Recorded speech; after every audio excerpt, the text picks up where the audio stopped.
खोळ या ठिकाणी खोळेश्वर शाळेजवळ मध्यरात्री 1 वाजताच्या आसपास एक कंटेनर व कारचा भीषण अपघात झालेला आहे। या ठिकाणी कारमधील सगळे 2 व्यक्ती सुखरूप आहेत। ते टायर निघून पडलेला आहे।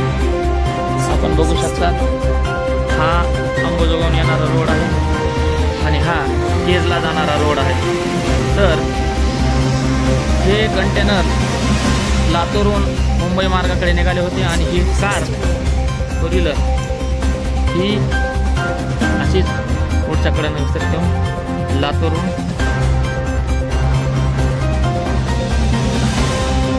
औरंगाबादहून लातूरला निघाली होती। तर दोघांची रोटेट करण्यामुळे धडक झालेली आहे। गाडी क्रमांक आहे कारचा MH46 AU 5757। ही गाडी औरंगाबादहून लातूर मार्गाकडे निघाली होती। तर या ठिकाणी त्यांचा मोठा अपघात झालेला आहे। या ठिकाणी ब्रेकर म्हणजे गतिरोधकची खूप आवश्यकता आहे।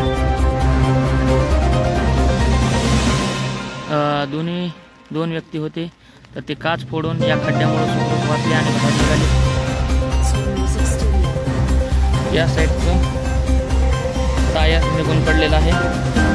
आपण पाहू शकतो किती मोठी धडक या ठिकाणी लागलेली आहे। गेल्या वर्षी 2 व्यक्तीचा मृत्यू या ठिकाणी झाला होता।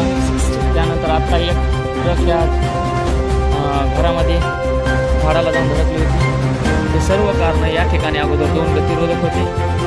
आपण हा पाहू शकता तर त्या घराच्या ठिकाणी हे एक अपघाती प्रवण क्षेत्र आहे। या ठिकाणी प्रशासनाने गतिरोधक करणं खूप आवश्यक आहे।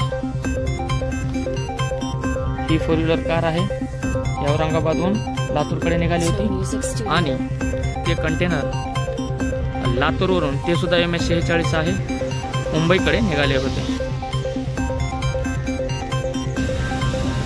जवळपास रोडवरून 50 ते 200 फूट ही गाडी उडून पडलेली आहे।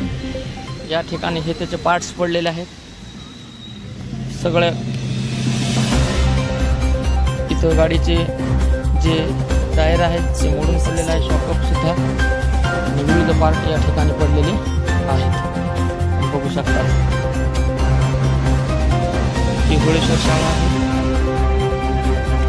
तर सामान्य नागरिक व गावकऱ्यांची मागणी आहे जसे लातूर साईडला रेणापूर सायगाव किंवा खानापूर अशा ठिकाणी विविध या हायवेवर डबल हायवेवर गतिरोधक बनवले तसे या ठिकाणी सुद्धा गतिरोधक बनायला पाहिजे।